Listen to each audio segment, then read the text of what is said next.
আজকে আমাদের আলোচ্য বিষয় ছিল হোমিও ফিলোজফি।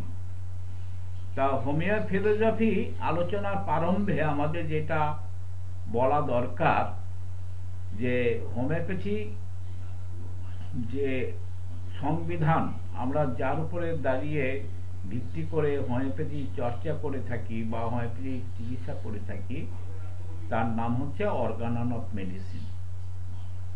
এই অর্গানন অফ মেডিসিনটা মানে খুব একটা হোমিওপ্যাথির কাছে একটা কঠিন সাবজেক্ট, অথচ এই অর্গানন মেডিসিন ছাড়া হোমিওপ্যাথির ABCDও শেখা যায় না। একটা নৌকা বা একটা জাহাজে যেমন নাবিক ছাড়া জাহাজ চলে না, যেমন মাঝি ছাড়া নৌকা চলে না, কারণ তারা যে কোন ডিরেকশনে সেই নৌকা বা জাহাজ যাবে সেই ডিরেকশনটা তারা ঠিক করে দেয়, কোন দিকে যাবে সেই দিক নিদর্শন করে দেয় সেই জাহাজের নাবিক বা নৌকার মাঝি।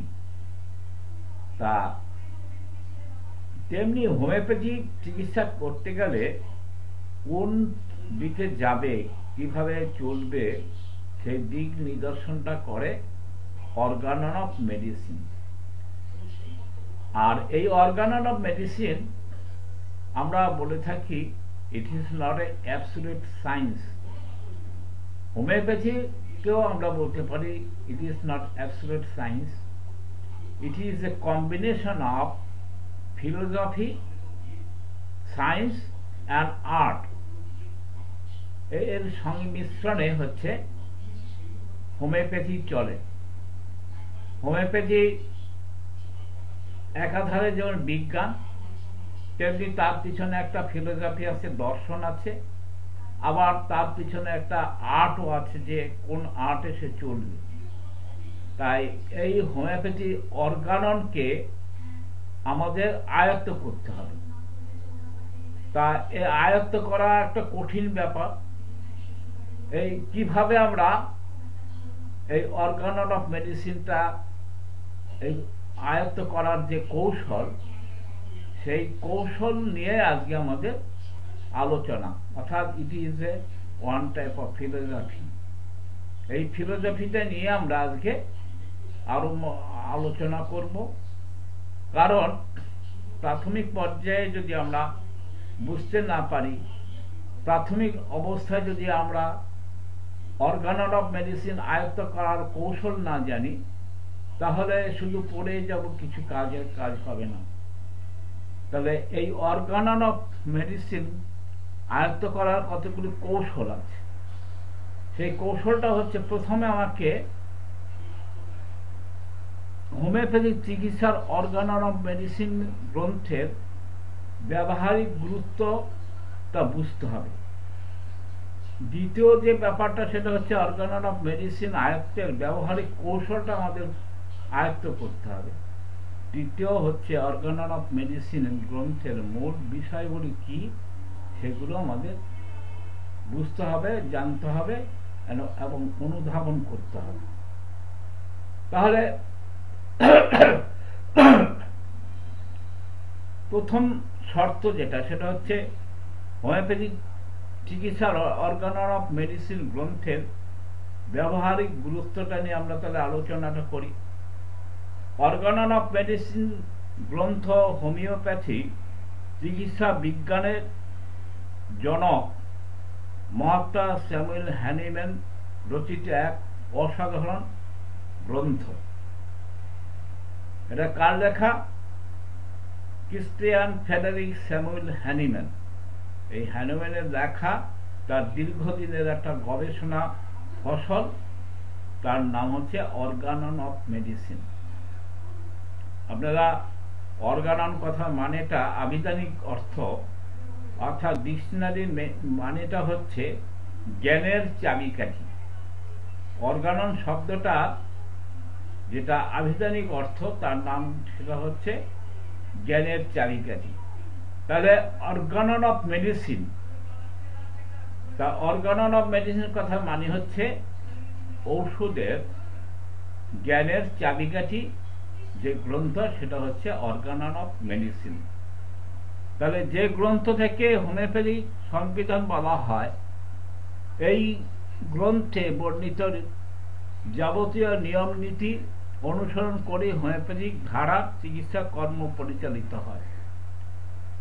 তাহলে আমরা শুরুতে যেটা বলেছিলাম, নাবিক বা মাঝি ছাড়া যেমন নৌকা চলতে পারে না, তেমনি অর্গানন অফ মেডিসিন ছাড়া হোমিওপ্যাথিও চলতে পারে না।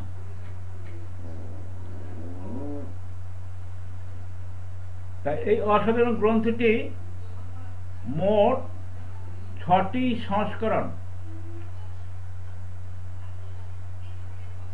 সাউন্ডটা বন্ধ করতে হবে। কার সাউন্ড হচ্ছে? সাউন্ডটা বন্ধ করো, সাউন্ডটা বন্ধ করো। এই অসাধারণ গ্রন্থটি মোট 6টি সংস্করণ হয়েছিল। সবগুলো সংস্করণই হ্যানিম্যান নিজেই করেছিলেন, কিন্তু যে 6th এডিশন যেটা হয়েছিল, সেই 6th এডিশনটা হ্যানিম্যানের জীবন দশায় বেঁচে থাকার সময় সেটা পাবলিশ হতে পারেনি। মহাত্মা হ্যানিম্যানের মৃত্যুর প্রায় 88 বছর পর, অর্থাৎ 1921 সালে ডক্টর রিচার্ড হেলের তত্ত্বাবধানে জার্মান ভাষায় এই 6th এডিশনটা পাবলিশ হয়। আর তার পরের বছর অর্থাৎ 1922 সালে আমেরিকার বিশ্ববিখ্যাত হোমিওপ্যাথিক চিকিৎসক ডাক্তার উইলিয়াম বরি এটা ইংরেজিতে অনুবাদ করে সেটা পাবলিশ করেন। আর এই পাবলিকেশনে যে অ্যাফ্রিজম ছিল 291টা অ্যাফ্রিজম ছিল। সমস্ত এডিশনে কিন্তু একই রকম অ্যাফ্রিজম ছিল না। তা আমরা এতদিন পর্যন্ত 20 বছর 50 বছর আগে যারা হোমিওপ্যাথিক প্র্যাকটিস শুরু করেছিলেন, তারা 50 মিলিসিমাল পোটেন্সির ওষুধ সম্বন্ধে তাদের কোনো ধারণা ছিল না। তাহলে 1922 সালের পরে যারা হোমিওপ্যাথিক জগতে এসছেন, একমাত্র তারাই 50 মিলিসিমাল পোটেন্সি চর্চা শুরু করেছেন, বা সেই সম্বন্ধে তাদের একটা ধারণা হয়েছিল। অর্থাৎ 50 মিলিসিমাল পোটেন্সিটা আবিষ্কার হয়েছিল 6th এডিশনে। তাহলে অর্গানন অফ মেডিসিনের যে এডিশনগুলো, সেগুলো আমরা একটু আলোচনা করি। সেটা হচ্ছে প্রথম যে এডিশনটা হয়েছিল 1810 সালে, তার অ্যাফ্রিজম যে সূত্র সংখ্যা ছিল 259টা। তাহলে প্রথম যে বইটা পাবলিশ হয় অর্গানন অফ মেডিসিন, তাতে 259টি অ্যাফ্রিজম ছিল, যেটা পাবলিশ হয়েছিল 1810 সালে। দ্বিতীয় যে সংস্করণটা হয় সেটা হয়েছিল 1819 সালে, অর্থাৎ 9 বছর পরে। তাতে অ্যাফ্রিজম সংখ্যাটা অনেকটা বেড়ে গেল। সেই সংখ্যাটা হলো 318, অর্থাৎ 318টা সূত্র সেকেন্ড এডিশনে ছিল। তৃতীয় সংস্করণ হয়েছিল 1824 সালে। 1824 সালে তার অ্যাফ্রিজম সংখ্যাটা আর বাড়েনি, 318। দ্বিতীয় সংস্করণে 318 ছিল, তৃতীয় সংস্করণে 318 থাকলো। আবার চতুর্থ সংস্করণে গিয়ে সেটা হয়েছিল, পাবলিশ হয়েছিল 1829 সালে। 1829 সালে পাবলিশ হয়েছিল, তখন তার অ্যাফ্রিজম সংখ্যাটা হলো 292, অর্থাৎ অ্যাফ্রিজম সংখ্যাটা কমে গেল। আর পঞ্চম সংস্করণ হয়েছিল 1833 সালে। তার অ্যাপ্লিকেশন সংখ্যা ছিল 294 ছিল তার পঞ্চম সংস্করণ। এবার হ্যানিম্যান মারা যাওয়ার 88 বছর পরে, অর্থাৎ 1922 সালে 6th এডিশন পাবলিশ হয়। তার অ্যাপ্লিকেশন সংখ্যা হলো 291 হলো অ্যাপ্লিকেশন। তাহলে আমরা প্রথম পর্যায়ে তার অর্গানন অফ মেডিসিনের গ্রন্থের ব্যবহারিক যে গুরুত্ব, তার গুরুত্বটা নিয়ে আমরা আলোচনা করলাম। এবার আসা যাক অর্গানন অফ মেডিসিনের আয়ত্তের ব্যবহারিক কৌশলটা। তো কি করে আমরা অর্গানন অফ মেডিসিনটা আয়ত্ত করব? তাহলে আমরা অর্গানন অফ মেডিসিনের আয়ত্ত করার কৌশলটা কয়েকটা ধাপে আলোচনা করা যাক। 1 নম্বর ধাপ হচ্ছে, অর্গানন অফ মেডিসিন গ্রন্থকে আয়ত্ত করতে হলে আমাদের প্রথমে হোমিওপ্যাথির সংজ্ঞাকে বুঝতে হবে। অর্থাৎ হোমিওপ্যাথির যে ডেফিনেশন, হোয়াট ইজ হোমিওপ্যাথি, সেটাকে আমাদের বুঝতে হবে। দ্বিতীয় যে ধাপটা হচ্ছে, তারপর হোমিওপ্যাথির মৌলিক চিকিৎসা নীতিগুলোকে বুঝতে হবে, যা অর্গানন গ্রন্থের মধ্যেই রয়েছে।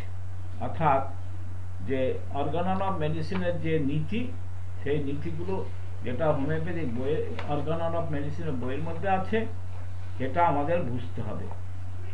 পরবর্তী ধাপটা হচ্ছে অর্গানন বর্ণিত বিষয়গুলিকে ভাগ ভাগ করে বিস্তারিতভাবে বুঝতে হবে। যে আমরা অ্যাফোরিজম যেটা বলি, অর্থাৎ বিষয়গুলো, অ্যাফোরিজমের মধ্যে আবার কতগুলো ভাগ আছে, সে ভাগগুলো নিয়ে আমরা পরে আলোচনা করছি। তা সেই ভাগ ভাগ হিসাবে আমাদের বুঝতে হবে। পরবর্তী ধাপটা হচ্ছে অর্গানন গ্রন্থের প্রতিটি অনুচ্ছেদ বা অ্যাফোরিজমকে, তাহলে প্রথমে এটা গেল আমাদের একটা গ্রুপ ভাগ, আর এবার হচ্ছে প্রত্যেকটা অনুচ্ছেদ অর্থাৎ অ্যাফোরিজম আমাদের আলাদা আলাদা করে পড়তে হবে। তার পাদটীকা, তার ভাষ্য মূল গ্রন্থ থেকে পড়তে হবে।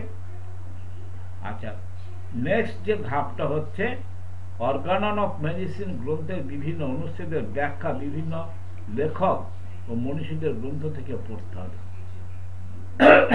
শুধু একটা বই পড়লে আমাদের হবে না, বিভিন্ন বই, যেমন খানিকক্ষণ আগে জাকির বলেছিল, কয়েকটা অথরের নাম বলেছিল, তাহলে আমাদের বিভিন্ন অথরের লেখা বই, ইংরেজি বাংলা বিভিন্ন বই, বিভিন্ন অথরের লেখা বই পড়তে হবে। নেক্সট ধাপ হচ্ছে প্রতিদিন অর্গানন অফ মেডিসিন গ্রন্থের এক বা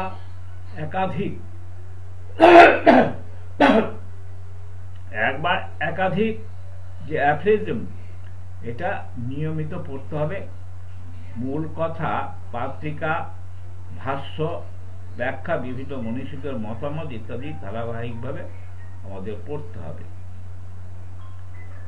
অর্গানন বিষয়ে কোথাও সেমিনার, সিম্পোজিয়াম বা কোনো আলোচনা অনুষ্ঠান যখন হবে, সেখানে অংশগ্রহণ করতে হবে, সেখান থেকে আমাদের জ্ঞান অর্জন করতে হবে। অর্গানন পড়ার সময় নিজে কিছু নোট তৈরি করতে হবে। কোনো বিষয় অনুধাবন দুরূহ হলে তা সিনিয়র টিচার বা সিনিয়র চিকিৎসকদের থেকে জেনে নিতে হবে। এছাড়া বর্তমান যুগ হচ্ছে ইন্টারনেটের যুগ, সেই ইন্টারনেট থেকেও আমরা কিছু অনুচ্ছেদের ব্যাখ্যামূলক ভাষ্য পাওয়া যায়, সেগুলো আমাদের দেখতে হবে, পড়তে হবে এবং অনুধাবন করতে হবে। এবার আসা যাক, আমরা বলেছিলাম হোমিওপ্যাথির সংজ্ঞাটা আমাদের জানতে হবে। হোমিওপ্যাথির সংজ্ঞা, ডেফিনেশন অফ হোমিওপ্যাথি কাকে বলে? ডেফিনেশন অফ হোমিওপ্যাথি, হোমিওপ্যাথির সংজ্ঞাটা কি? অর্থাৎ মানুষকে অসুস্থ অবস্থা থেকে স্থায়ীভাবে মুক্তিদানের উদ্দেশ্যে তথা আদর্শ আরোগ্য প্রদানের জন্য আরোগ্যের বৈজ্ঞানিক ও প্রাকৃতিক নীতির উপর ভিত্তি করে চিকিৎসা বিজ্ঞানী ডাক্তার ফ্রেডরিক স্যামুয়েল হ্যানিম্যান 1755 থেকে 1743 পর্যন্ত তার যে গবেষণা, উদ্ভাবন, সেখান থেকে যা বিকাশিত হয় তার রচিত অর্গানন অফ মেডিসিন গ্রন্থে বর্ণিত যাবতীয় নিয়ম নীতি ও নির্দেশ যথাযথভাবে অনুসরণ করে দর্শন, বিজ্ঞান ও কলার সমন্বয়ে যে সদৃশ্য বিধান ভিত্তিক চিকিৎসা পদ্ধতি পরিচালিত হয় তাকে হোমিওপ্যাথি চিকিৎসা বলা হয়। অর্থাৎ সেখানে আমাদের কিছু শর্ত থাকবে। সংক্ষেপে তা হচ্ছে, সে শর্তটা হচ্ছে, বাংলায় আমরা অর্থাৎ সংক্ষেপে এই হোমিওপ্যাথির মূল সুর হচ্ছে, যাকে আমরা বাংলায় বলি সদৃশ দ্বারা সদৃশ আরোগ্য। সদৃশ দ্বারা সদৃশ আরোগ্য, ইংরেজিতে তাকে আমরা বলি লাইক কিওর লাইক, ল্যাটিন ভাষায় আমরা বলি সিমিলা সিমিলেবাস কিউরেন্টার। অর্থাৎ সংস্কৃত বা আয়ুর্বেদিক দৃষ্টিতে যা হচ্ছে, বিষে বিষক্ষয় হয়। এই চিকিৎসা পদ্ধতির মূল নীতি হচ্ছে আদর্শ আরোগ্যের জন্য ওষুধকে কতগুলি প্রয়োগ পদ্ধতি রয়েছে। চিকিৎসা পদ্ধতির মূলনীতি হচ্ছে আদর্শ আরোগ্যের জন্য ওষুধকে কি করতে হবে? সুস্থ মানবদেহের পরীক্ষা করতে হবে। সুস্থ মানবদেহের পরীক্ষা করতে হবে। দ্বিতীয় হচ্ছে একক ও অবিমিশ্র। 3 নম্বর হচ্ছে সদৃশ মানে সিমিলার। 4 নম্বর হচ্ছে শক্তিকৃত অর্থাৎ পোটেন্টাইজেশন। 5 নম্বর হচ্ছে সূক্ষ্ম মাত্রায়, অর্থাৎ স্থূল মাত্রা ব্যবহার করা যাবে না, সূক্ষ্ম মাত্রা ব্যবহার করতে হবে। এই পদ্ধতির চিকিৎসকরা তাদের যে বেসিক মেডিকেল বিষয়ে জ্ঞান থাকতে হবে, হোমিওপ্যাথিক চিকিৎসা সংশ্লিষ্ট বিষয় সহ রোগ সম্পর্কে হোমিওপ্যাথিক ধারণা, রোগের মৌলিক কারণ বলতে আমরা যেটা বুঝি সেটা হচ্ছে মায়াজম, এবং উত্তেজক কারণ এক্সাইটিং কজ, স্বাস্থ্য, জীবনী শক্তি, রোগ শক্তি, ওষুধ শক্তি, ওষুধের মাত্রা, প্রয়োগ বিধান, তথ্যাপথ্য, রোগ আরোগ্যের পথে বিঘ্ন সৃষ্টিকারী উপাদানসমূহ, চিকিৎসকের জ্ঞাতব্য ও কর্তব্য, রোগীলেবী প্রস্তুতের কৌশল সহ বিবিধ অত্যাবশ্যকীয় বিষয়ে জ্ঞানের অধিকারী হতে হবে। এগুলো যদি আমরা, এই জ্ঞান অর্জন যদি আমরা করতে পারি, তাহলে আমরা কিন্তু হোমিওপ্যাথি শিখতে পারবো, অর্থাৎ অর্গানন অফ মেডিসিনটা আয়ত্ত করতে পারবো। হোমিওপ্যাথির সংজ্ঞার পর এবার আমরা হোমিওপ্যাথির মৌলিক বেসিক চিকিৎসা নীতিগুলিকে বোঝার চেষ্টা করি, যা অর্গানন গ্রন্থের মধ্যেই বর্ণিত আছে। যে জ্ঞানটা অর্গানন অফ মেডিসিনের বই আছে, কি সেটা? Principle of homeopathy. Principle of homeopathy, principle of হোমিওপ্যাথিতে কি? cardiac principle. Every science has certain fundamental principles which guide the whole system. Homeopathy, as a science of medical treatment, has a philosophy of its own, and its therapeutics is based on certain fundamental principle. তা সেগুলো কি? Law of similia. এক number হচ্ছে law of সিমিলা, অর্থাৎ সিমিলা সিমিলেবাস কিরেন্টা। Number 2 হচ্ছে law of simplex. Law of simplex বলতে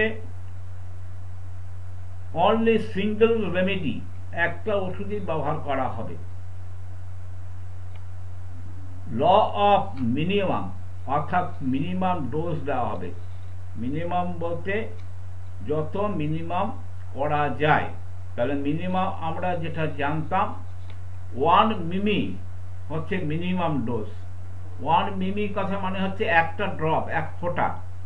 কিন্তু পরবর্তীকালে আরো মিনিমাম করার জন্য সেখানে কি করা হচ্ছে? সেখানে গ্লোবেলসে মেডিকেট করা হচ্ছে, অর্থাৎ এক ফোঁটা কয়েকশো গ্লোবেলসকে মেডিকেট করতে পারে। তাহলে একটা গ্লোবেলস কিন্তু আরো মিনিমাম হচ্ছে। তারও পরবর্তীকালে হোমিওপ্যাথরা দেখলেন আরো মিনিমাম করতে হবে। তখন গ্লোবেলস, আপনারা জানেন যে গ্লোবেলসের বিভিন্ন সাইজ আছে। 10 নম্বর গ্লোবেলস আছে, 20 নম্বর গ্লোবেলস আছে, 30 নম্বর আছে, 40 নম্বর আছে। তাহলে যেগুলো বড় সাবুদানার মতো সেটা হচ্ছে 40 নম্বর গ্লোবেলস, যেগুলো সাবুদানার মতো সেগুলো হচ্ছে 30 নম্বর গ্লোবেলস, তার চেয়ে ছোট সাবুদানার মতো যেগুলো সেগুলো হচ্ছে 20 নম্বর গ্লোবেলস। আর একদম সূক্ষ্ম মানে পোস্তদানার মতো গ্লোবেলস, যেটা 50 মিলিসিমেন পোটেন্সির ওষুধে ব্যবহার করা হয়, সেগুলো হচ্ছে 10 নম্বর গ্লোবেলস। তাহলে এই মিনিমাম ডোজ বলতে একটা গ্লোবেলস ব্যবহার করতে হবে। এই একটা গ্লোবেলসকে এখন আরো মিনিমাম করার জন্য কি করা হয়? যেটা 50 মিলিসিমেন পোটেন্সির ওষুধের ক্ষেত্রে 100 ml জলের মধ্যে একটা মাত্র গ্লোবেলস দেওয়া হয়। এটা হচ্ছে আরো মিনিমাম। সেখানে হয়তো 100 ml যে শিশির মধ্যে তাকে 16টা কি 20টা দাগ কেটে তার ডোজ তৈরি করে দেওয়া হলো, সেটা আরো মিনিমাম হয়ে গেল। এবার হচ্ছে কার্ডিয়াক প্রিন্সিপালের মধ্যে আরেকটা কি? ডক্ট্রিন অফ ড্রাগ প্রুভিং, অর্থাৎ ড্রাগ প্রুভিং এর যে থিওরি, ড্রাগ প্রুভিং যে থিওরি, সেই থিওরিটা হচ্ছে কি আমাদের হোমিওপ্যাথিক মেডিসিনের ড্রাগ প্রুভিং হচ্ছে হেলদি হিউম্যান বিং এর উপরে ড্রাগ প্রুভিং করা হয়, নট কোনো ইতর প্রাণীর উপরে কোনো ড্রাগ প্রুভিং করা হয় না। তাহলে ডক্ট্রিন অফ ড্রাগ প্রুভিং সম্বন্ধে আমাদের জ্ঞান থাকতে হবে। Theory of the chronic disease, আমরা হোমিওপ্যাথি চিকিৎসা করতে গেলে আমাদের ক্রনিক ডিজিজ সম্বন্ধে ধারণা থাকতে হবে। আমরা জানি ক্রনিক ডিজিজ সৃষ্টিকারী হচ্ছে ক্রনিক মায়াজম, সোরা সিফিলিস, সাইকোসিস এবং কম্বাইন্ড যে আমাদের যে মায়াজম রয়েছে, সোরা এবং সিফিলিসের কম্বিনেশনে যে মায়াজম, তাকে বলা হয় টিউবারকুলার মায়াজম। এই ক্রনিক মায়াজম সম্বন্ধে ধারণা থাকতে হবে এবং ক্রনিক মায়াজমের থেকে আমাদের ক্রনিক ডিজিজ সৃষ্টি হয়, সেই সম্বন্ধে ধারণা থাকতে হবে। থিওরি অফ ভাইটাল ফোর্স, আমরা শুরুতে আমরা বলেছিলাম there is some invisible power in the human body. মানুষের দেহের মধ্যে একটা অদৃশ্য শক্তি আছে। সেই অদৃশ্য শক্তিটা চোখে দেখা যায় না। সেই অদৃশ্য শক্তি মানুষের দেহ, মন সমস্ত কিছু পরিচালনা করে, তাকে বলা হয় ভাইটাল ফোর্স। আর দার্শনিকরা তাকে বলে আত্মা। যারা আত্মা বিশ্বাসী তারা তাকে বলে আত্মা। আর হ্যানিম্যান বা হোমিওপ্যাথরা বলে ভাইটাল ফোর্স। যে ভাইটাল ফোর্স একটা অদৃশ্য শক্তি আমাদের মানব দেহ মন যে পরিচালনা করে। আরেকটা হচ্ছে ডক্ট্রিন অফ ড্রাগ ডাইনামাইজেশন। আমরা যেটা আগের দিনও একটু আলোচনা করেছিলাম যে কোনো বস্তু যখন শক্তিতে রূপান্তরিত হয় তখন তার মধ্যে একটা শক্তির উদ্ভব ঘটে। যার সাউন্ড হচ্ছে, সাউন্ডটা বন্ধ করতে হবে। তা শক্তির উদ্ভব ঘটে কি করে? শক্তির উদ্ভব ঘটে বস্তুকে যখন শক্তিতে রূপান্তরিত করা হয়, তার মধ্যে একটা ডাইনামিক পাওয়ার তৈরি হয়। অর্থাৎ আমরা লবণ খাই, সবাই লবণ খাই, কিন্তু আমরা অনেক সময় নেট্টামিউর ব্যবহার করি। লবণ থেকে, কমন সল্ট থেকে যে ওষুধ তৈরি হয় তার নাম হচ্ছে নেট্টামিউর। এই নেট্টামিউর কিন্তু আমরা ব্যবহার করি, কিন্তু কোনো নেট্টামিউর রোগীকে শুধু লবণ খাইয়ে কিন্তু আরোগ্য করা যায় না। অথচ নেট্টামিউর দিয়ে বহু কঠিন জটিল পুরাতন রোগ নির্মূল করা যায় বা আরোগ্য করা যায়। তা সেটা হচ্ছে এই ডাইনামাইজেশনের জন্য, ডক্ট্রিন অফ ডাইনামাইজেশন, এই ডাইনামাইজেশন তত্ত্বকে আমাদের অনুধাবন করতে হবে। নাম্বার 3, অর্গানন অফ মেডিসিন গ্রন্থের মূল বিষয়গুলো কি? অর্গানন অফ মেডিসিনের মূল বিষয়গুলো হচ্ছে, 1 নম্বর হচ্ছে basic postulation about disease and healing.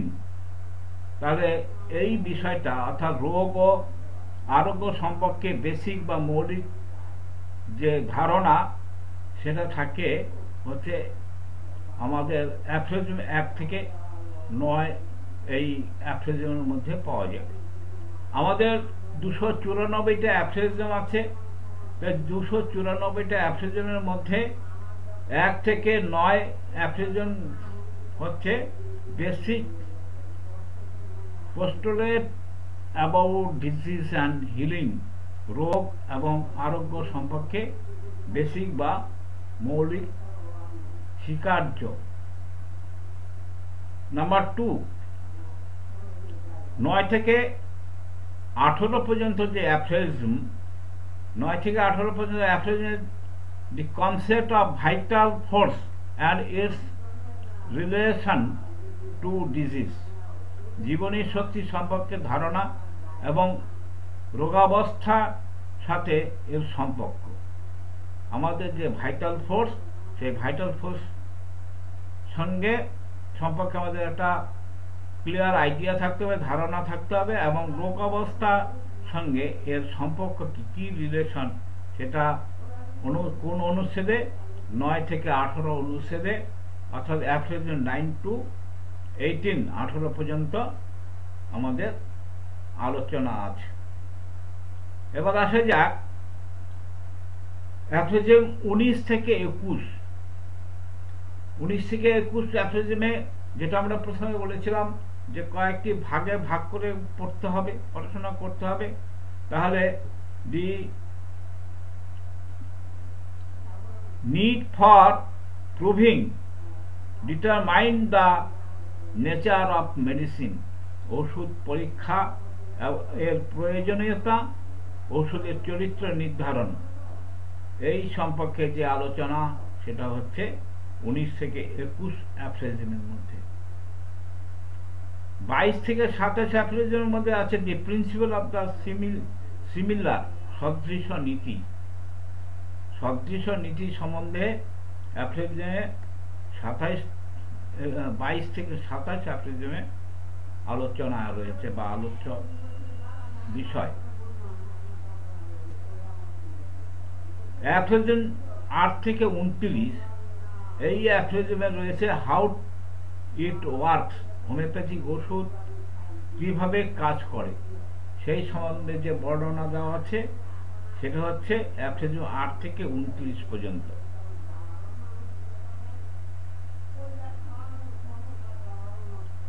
অনুচ্ছেদ 30 থেকে 69, 30 থেকে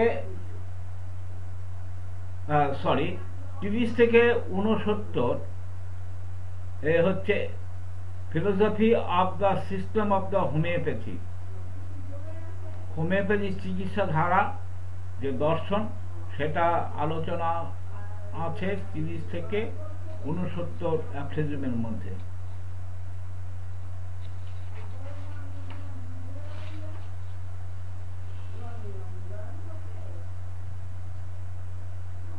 অ্যাফ্রিজম 70 থেকে 71, সেখানে রয়েছে summary of all that has been said so far, অর্থাৎ ইতপূর্বে বলা কথার সারমর্ম, যে সমস্তগুলো আগে আলোচনা হয়েছিল সেই আলোচনার বিষয়ে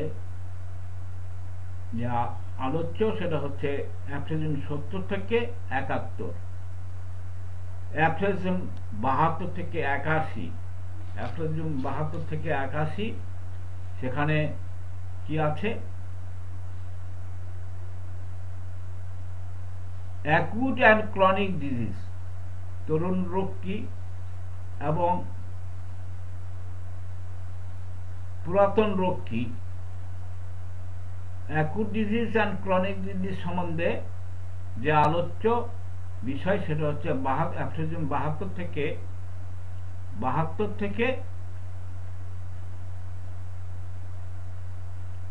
81 পর্যন্ত, 72 থেকে 81 পর্যন্ত হচ্ছে অ্যাকিউট অ্যান্ড ক্রনিক ডিজিজ সম্পর্কে আলোচনা।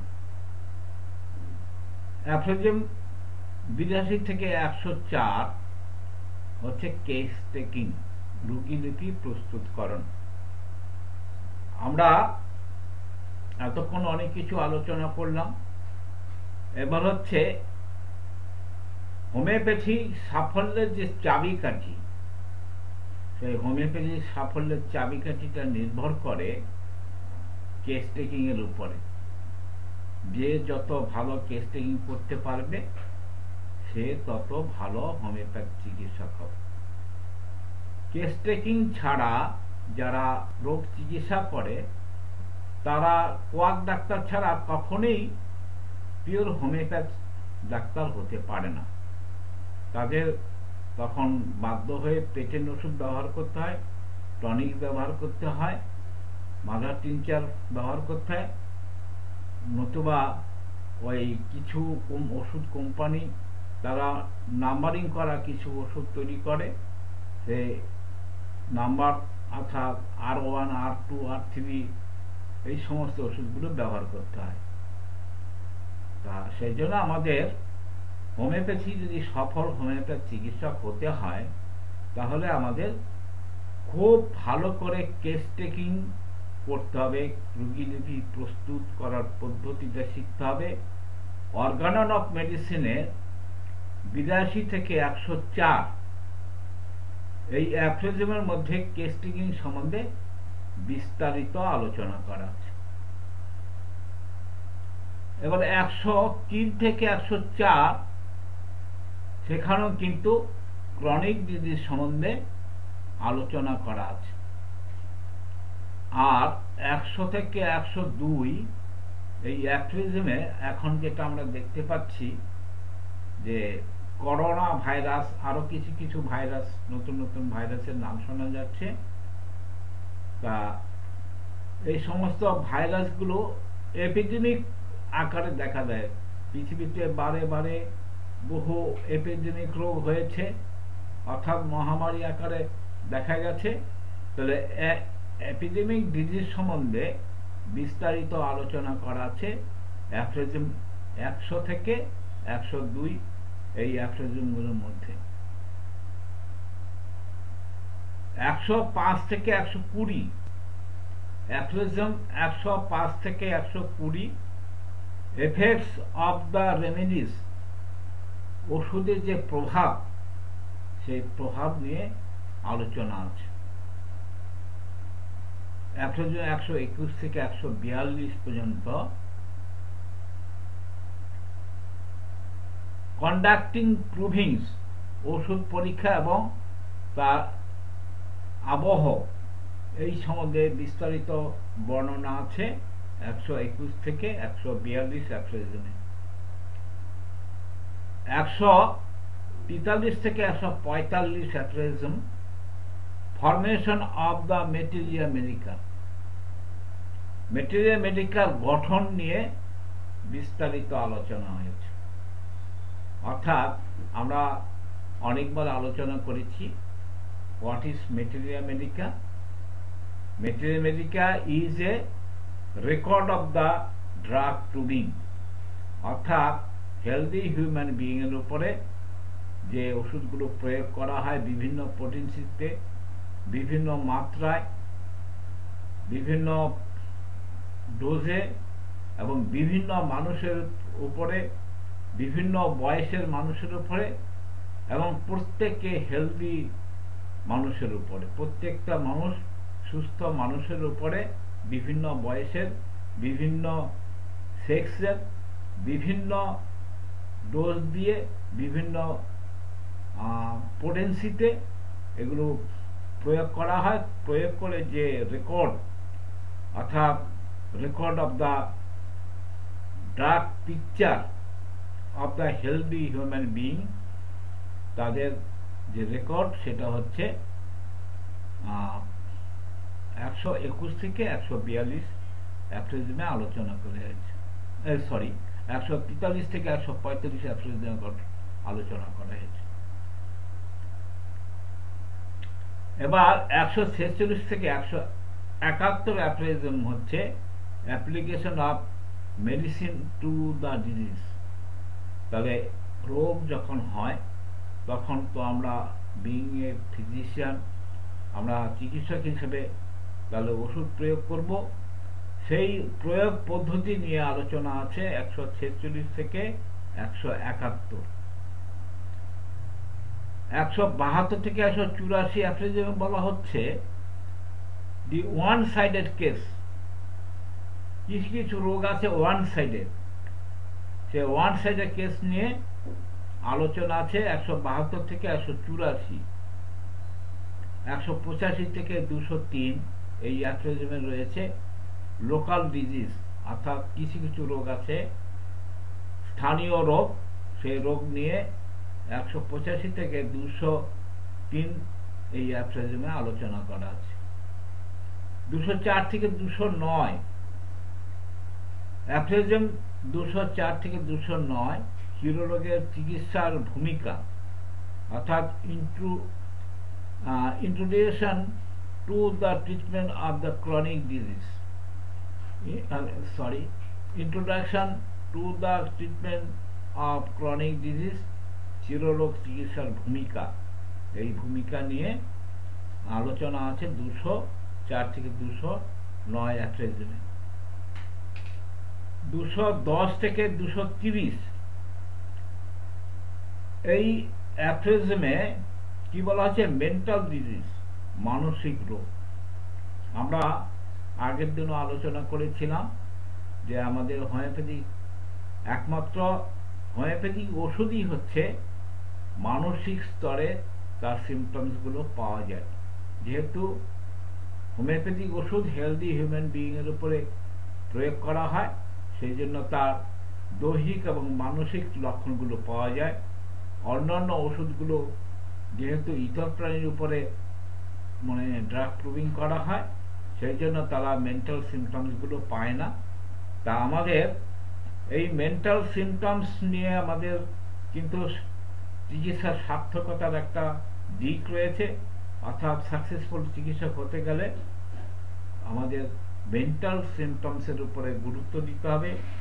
আর সেই বিষয় নিয়ে আলোচনা অর্গানন অফ মেডিসিনের যে আলোচ্য বিষয় সেটা হচ্ছে 210 থেকে 230 অ্যাফ্রিজমে রয়েছে। 231 থেকে 244 এই অ্যাফ্রিজমে হচ্ছে ইন্টারমিটেন্ট ডিজিজ, অর্থাৎ সবিরাম রোগ সম্বন্ধে যে আলোচনা, সে আলোচনা আছে 231 থেকে 244 অ্যাফ্রিজম। আর 245 থেকে 263 অ্যাফ্রিজমে রয়েছে how to use the remedies, ওষুধের ব্যবহারের বিধি।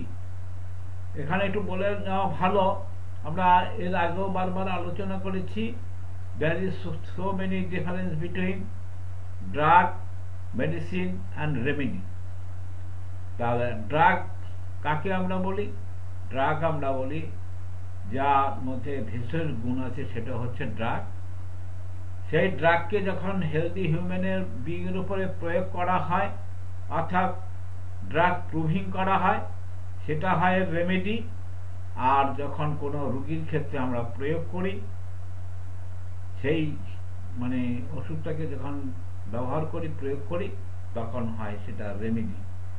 এখানে আমরা ব্যবহার করেছি কি remedy, how to use the remedy, অর্থাৎ ড্রাগ প্রুভিং এর যে রেজাল্ট হিসেবে যেটা পাওয়া গেছে সেটা হচ্ছে রেমেডি।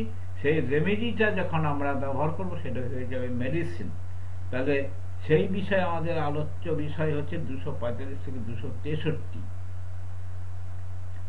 আর 264 থেকে 271 অ্যাফ্রেজিমে রয়েছে দি মেডিসিন। অর্থাৎ এর আগের যে আলোচনাটা ছিল সেটা হচ্ছে ড্রাগ, এবার হচ্ছে মেডিসিন। মেডিসিন হচ্ছে 264 থেকে 271 অ্যাফ্রেজিম নিয়ে আলোচনা। 272 থেকে 279 অ্যাডমিনিস্ট্রেটিং দ্য রেমেডিস, ওষুধ প্রয়োগ নীতি।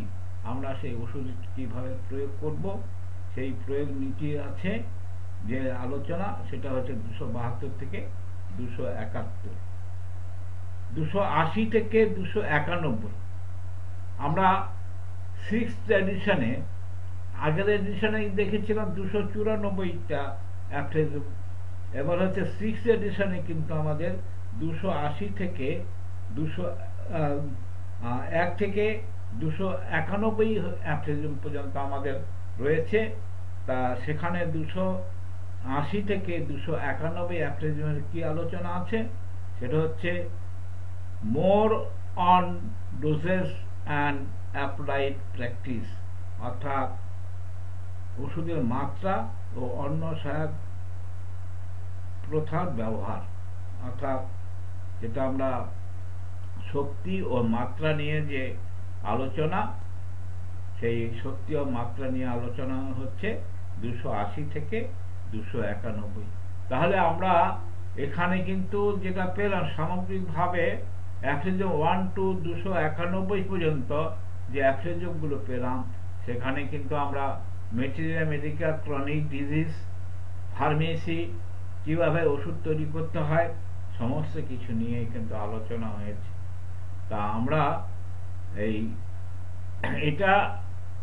এই বিদ্যাটাকে কি করে সহজে আয়ত্ত করব, সেটা হচ্ছে আমাদের আয়ত্ত করতেই হবে। যে এনি হাউ আমাদের যে কোনো মূল্যে এই অর্গানন অফ মেডিসিন আয়ত্ত করতে হবে। আর অর্গানন অফ মেডিসিন যদি আমরা আয়ত্ত করতে না পারি, হোমিওপ্যাথি ABCD আমাদের শিখতে পারবো না। সুতরাং আমাদের অর্গানন অফ মেডিসিন ভালোভাবে শিখতে হবে। এই ভালোভাবে শেখার জন্য আমরা কিছু কৌশল আছে, সেই কৌশলটা নিয়ে আমরা আজকে আলোচনা করলাম। সেই কৌশল প্রয়োগ করে আমাদের যত্নবান হতে হবে এবং আমরা হোমিওপ্যাথি যাতে ভালোভাবে শিখতে পারি সেই জন্য অর্গানন অফ মেডিসিনটাকে আমাদের যে কোনো মূল্যে যে কোনোভাবেই হোক অর্গানন অফ মেডিসিন আমাদের আয়ত্ত করতে হবে। আমরা সেই দর্শন নিয়ে, সেই ফিলোসফি নিয়ে আজকে আমরা আলোচনা করলাম। আপনারা এটা গুরুত্ব সহকারে এটা ফলো করবেন এবং যেভাবে আমরা অর্গানন অফ মেডিসিন আয়ত্ত করার কৌশল নিয়ে আলোচনা করলাম সেইভাবে আপনারা নিয়মিত পড়াশোনা করবেন, করে আপনারা মোটামুটি না ভালোভাবে অর্গানন অফ মেডিসিন